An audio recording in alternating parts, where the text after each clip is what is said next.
બનાસકાંઠા જિલ્લાના ભાભરમાં રીતસરના ધીંગાણાની સ્થિતિનું નિર્માણ થયું છે, કેમ કે હથિયારો સાથે બે જૂથ સામે આવી ગયા હતા. ઘટનામાં માત્ર સામાન્ય વાહન ટકરાવાને લઈને વિવાદ થયો હતો અને આ વિવાદ હવે બે જ્ઞાતિમાં વહેંચાતો હોય તેવું દેખાઈ રહ્યું છે, જેમાં ઠાકોર સમાજ અને ક્ષત્રિય સમાજના લોકો વચ્ચે આ બવાલ થઈ છે. શું સમગ્ર મામલો છે, વિગતે વાત કરીએ. શું તમે અમદાવાદમાં કોઈ જગ્યા લેવાનું વિચારી રહ્યા છો? શું તમને એવી જગ્યા જોઈએ છે કે ત્યાં તમારી ધંધાકીય પ્રવૃત્તિ પણ થઈ શકે? તો આ સૌથી બેસ્ટ જગ્યા છે. અમદાવાદના બહેરામપુરા વિસ્તારમાં બહેરામપુરા પોલીસ ચોકીથી ભુલાભાઈ તરફ જવાના રસ્તા ઉપર મેઇન રોડ પર એક 450 વાર પ્લોટમાં 500 વાર બાંધકામમાં એક બંગલો આવેલો છે.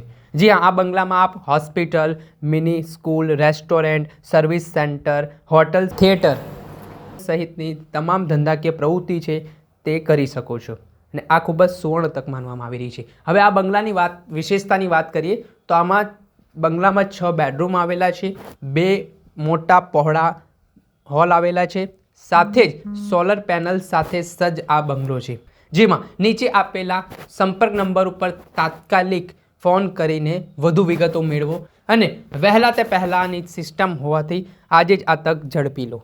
નમસ્કાર દર્શક મિત્રો, સ્કાયનેટ મીડિયામાં આપનું સ્વાગત છે. હું છું ફૈઝાન. ગઈકાલે બનાસકાંઠા જિલ્લાના ભાભર તાલુકામાં બપોરના સમયે 2 વાહન ચાલકો પસાર થઈ રહ્યા છે. આ દરમિયાન ઓવરટેકિંગને લઈને વિવાદ થયો. સામાન્ય બોલાચાલીએ ઉગ્ર સ્વરૂપ ધારણ કરી દીધું, જેમાં આ બંને લોકો છે તે સામે આવી ગયા અને માર્કેટમાં મળજો તેવું કહ્યા બાદ બંને જે લોકો છે તેમણે પોતાના સમાજના લોકોને એકત્ર કર્યા અને ધીંગાણું સર્જાયું હોય તેવી સ્થિતિનું નિર્માણ થયું. સામે હથિયારો સાથે હુમલાઓની ઘટના સામે આવીને કેટલાક લોકો આ ઘટનામાં ઈજાગ્રસ્ત પણ થયા.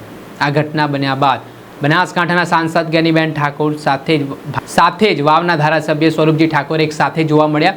ઠાકોર સમાજના યુવાન ઉપર હુમલો કરવામાં આવ્યો તે મામલે તેમણે બજારો પણ બંધ કરાવી હતી. ત્યારે બીજી તરફ આ મામલે ક્ષત્રિય સમાજના લોકો દ્વારા પણ રેલી કાઢવામાં આવી હતી અને આ ઘટનાના સંદર્ભમાં તેમણે વિરોધ નોંધાવ્યો હતો. તેને લઈને માહોલ ગરમાયો હતો.